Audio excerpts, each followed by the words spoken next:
ज़िंदगी जीअण जी जोटे वेठा तो जेको आहे सोचियो रहे पर तोखां अॻु सोचे बीठा।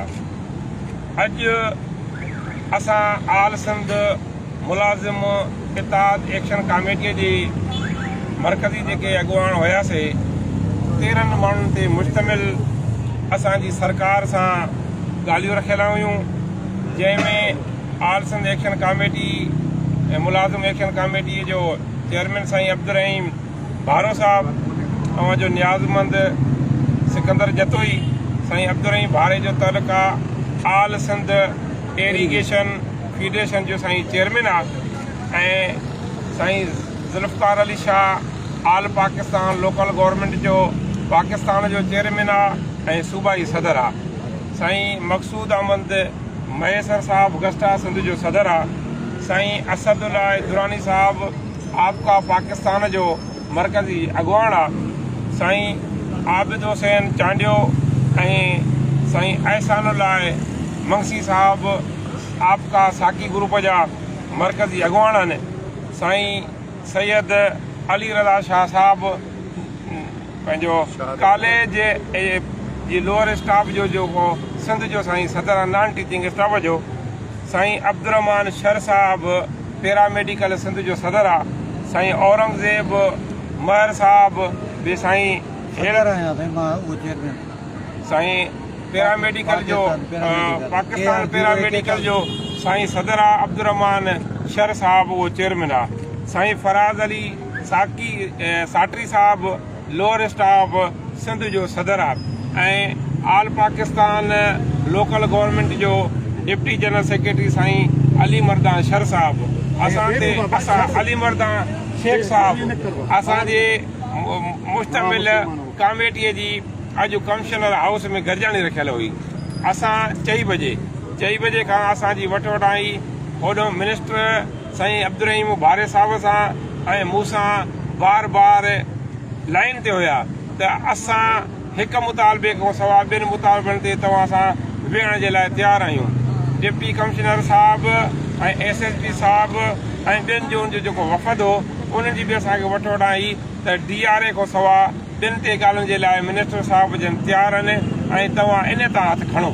असांजो इहो इनकार रहियो त असां DRA खां सवाइ कंहिं बि ॿिए मसइले खे अॻिते न वधाईंदासीं, कंहिं बि ॿिए मसइले ते असां न ॻाल्हाईंदासीं ऐं सरकार ऐं असांजी 2 कलाकनि ताईं DC साहब ऐं कमिश्नर साहब जी मार्फत SP साहब जी मार्फत इहे ॻाल्हियूं हलंदियूं रहियूं ऐं मिनिस्टर 2 साईं भारे साहब ऐं मूंसां बार फ़ोन ते हुया त असां अचूं था, तव्हां सां ॻाल्हियूं कयूं था, पर DRA असां न ॾेई सघंदासीं। ईअं जो DRA असां न ॾियूं ऐं तव्हां तहरीक त हथु न खणो। पोइ अॼु जेको असां प्रेस ठाही आहे उहा तव्हां दोस्तनि जे साम्हूं मीडिया जे साम्हूं पढ़ी ॿुधाइजे थी त अॼु सिंध सरकार ऐं आल सिंध मुलाज़िम इताद एक्शन कमेटी विच में थींदड़ मज़ाकिरात डेड लाइन जो शिकार थी हुया, जॾहिं त आल सिंध मुलाज़िम इतिहाद जो वफ़द ॻाल्हियुनि लाइ पहुतो त सरकार तरफ़ां चयो वियो त DRA जे मसइलनि खां सवाइ 2 मसइलनि ते ॻाल्हियूं कयूं वञनि। DRA ऐं ग्रुप इंश्योरेंस जो मसइलो हल करण लाइ सिंध सरकार वटि एतिरा वसीला न आहिनि। आल सिंध मुलाज़िम इताद ऐं एक्शन कमेटी में वियल वफ़द पंहिंजी ज़िद ते क़ाइमु रहिया ऐं सिंध जे सरकारी मुलाज़िमनि खे वफ़ाक़ जी तिर्द तहत 2 सूबनि जीअं DRA ॾिनो वञे ऐं रिटायर मुलाज़िमनि खे KPK ऐं बलोचिस्तान जीअं ग्रुप इंश्योरेंस ॾिनो वञे। आल सिंध मुलाज़िम एक्शन कमेटीअ पारां DRA न ॾियण ऐं सरकार जी शर्तिया ॻाल्हियुनि खे रद्द कंदे मीटिंग जो बाइकाट करे 12 अगस्त ते वज़ीर आला हाउस आॾो ॿीहर मेगा धरणे जो ऐलान कयो आहे ऐं सरकार खे चिताव थो ॾिजे त 12 अगस्त ते हीउ धरणो हुकुमरान जूं वायूं बताल करे छॾींदो।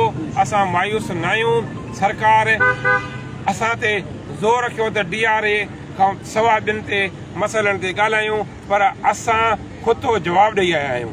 असांजी 13 तंज़ीमूं जेके अॼु हिते असां हूअं 17 तंज़ीमूं आहियूं, 13 तंज़ीमुनि जा अॻुवान हिन प्रेस बयान में असांजे हिन वफ़द में ॻाल्हियुनि बि गॾु हुया, हिते बि मौजूदु आहिनि। असां सभिनी वेही करे गॾिजाणी करे इहो फ़ैसिलो कयो आहे। असां जेको सरकार खे जवाबु ॾेई आया आहियूं त मतां सरकार सम्झे त असां सरकारी मुलाज़िमनि खे ठिड़कड़ पंहिंजो उन सरकारी मुलाज़िमनि सां ॻाल्हियूं न करे उनखे मायूस करे छॾियोसीं। मायूसी कुफुर आहे।